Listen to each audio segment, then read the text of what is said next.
light was perfect. What made you think of that? I don't know. I think I saw it in a comic book somewhere. You have to look around corners, see into the shadows. Tons of gadgets, lots of demons. Vigilantes are nuts. You are just afraid of the competition. It changed everything.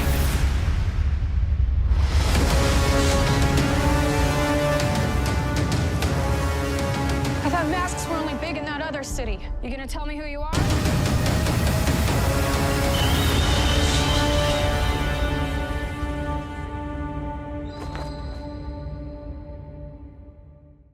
Hey everybody, it's Charlie. Huge news. They finally cast the Batwoman. They even dropped that trailer before they ever cast her. Maybe they had cast her and they were just keeping it secret while they were locking down the contract. Then they cut that promo. But we gotta break this down. If you're brand new to the channel, be sure to subscribe to get all the videos. There's a new round of that flash ring giveaway. All you have to do to enter is be a subscriber and leave a comment on the video. So if you missed the news this morning, they cast Ruby Rose as Kate Kane Batwoman. Now, she's the version that most people think of when they think of Batwoman. She's the second version of the character officially, but she's the one that's been appearing in the comics. Most recently, she was in Batman Bad Blood. I'll play a clip from that because it gives you a pretty good idea for the character. But if you have no idea who Ruby Rose is, she's actually a really big name. I didn't expect them to get someone that big. Usually the problem with a lot of CW television shows is they get somebody that you've never seen before that maybe came from soaps or they came from another CW TV show, which is okay for smaller series. Like when you're doing a cute drama TV show, I think that works a little bit better. But when you're playing someone as big as Batwoman, you need to get a name. It's a pretty iconic character, so you can't just pick up anybody off the street. So if you haven't seen any of her stuff, most people initially got to know her on Orange is the New Black, where she was hella naked. She blew up on that. Then she did a series of really big action films, like she was in Resident Evil, the Triple X sequel, John Wick. She was actually really fun in John Wick. This is just like a quick montage of some of her action scenes, just to give you an idea for what she's capable of.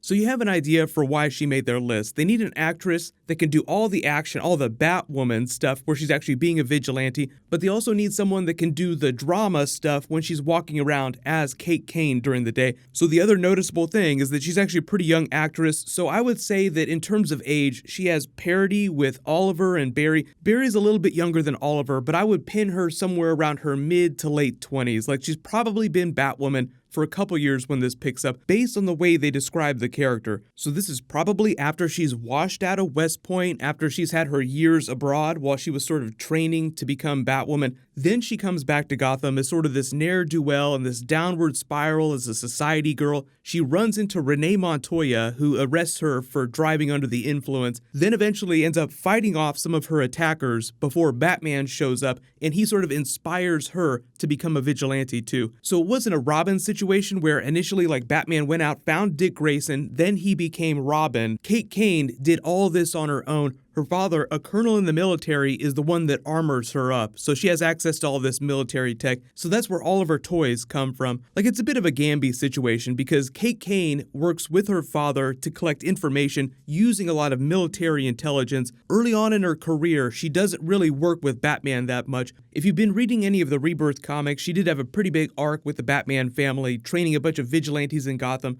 Then because she's one of the few characters that actually does use guns, that's one of the big things about her character that's different from traditional Batman ethos, is that she's willing to kill people, so Batman's always having to tell her to pump the brakes. She's actually getting ready to be kicked out of the Bat family for killing Clayface, even though it seemed justified in the moment. It's one of those situations whereby you argue with the heroes, like, was there another way to deal with this? So you have to imagine she has that tragic origin story whereby she and her sister were kidnapped as children, Her sister was killed by the kidnappers during the rescue attempt, so that feeling of inadequacy and survivor guilt just lived with her through her time at West Point while she was busy becoming a badass. Then the night in the alley where she had the idea to become Batwoman after Batman saved her from those attackers, that was the tipping point where she's like, that's it, no more, this is bullshit. So you have to imagine that because CW Batwoman seems like she's relatively early in her career, she still has that huge chip on her shoulder. The description for the character makes her sound like she could be a little bit stabbier than Oliver when we first meet her. Like, like Oliver had a problem with killing people during season 1, and that sort of came back to bite him in the ass during season 5 when Prometheus came for him. Confess, Oliver. You don't kill because you have to, so why? Why do you do it? Because I wanted to. What? I wanted to. I wanted to! And I liked it!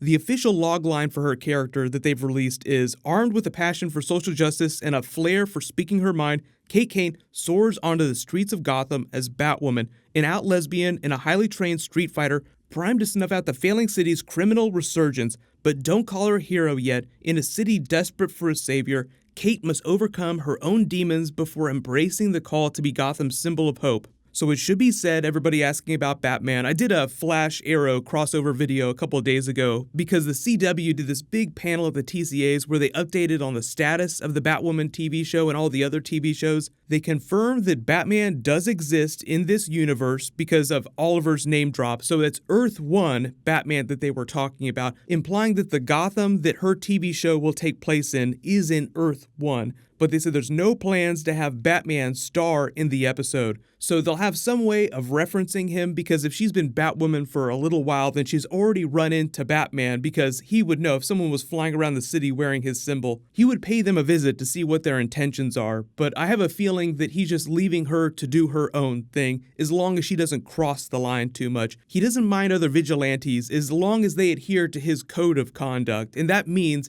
no killing people. So I wouldn't be surprised if they trade on some of the moments from Arrow Season 1. And because Oliver has been through this giant arc, so presumably by the episode 9 crossover episode, he'll be out of prison and he'll be able to tell her, like, look, I know you like to kill criminals because they're terrible, but trust me, karma is a bitch. And the funny thing about Oliver, too, is that even though they've been through that giant arc and now he's like, yeah, it's definitely better to not kill people, he still struggles internally over whether or not to kill whoever it is that he's going after week to week. If he's been at it for almost 7 years now and it's still a problem for him, imagine how much of a problem it's going to be for Batwoman, because she uses a lot of guns during the series. But this is just a clip from the Batman Bad Blood movie that gives you a pretty good idea for where the character is at. The person that's voicing this is Yvonne Strahovski from the Chuck series.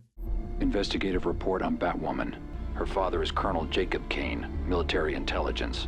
On Catherine's 12th birthday, she and her twin sister Elizabeth were abducted, along with their mother Gabrielle, and held for ransom. Colonel Kane led a rescue mission that saved Kate's life, but in the attempt, both Gabrielle and Elizabeth were murdered. She would follow in her father's footsteps enrolling at West Point, but ultimately expelled. Something broke inside Kate. 2 years later, Catherine emerged as Batwoman. She's impressive, but her methods make her a danger to this city.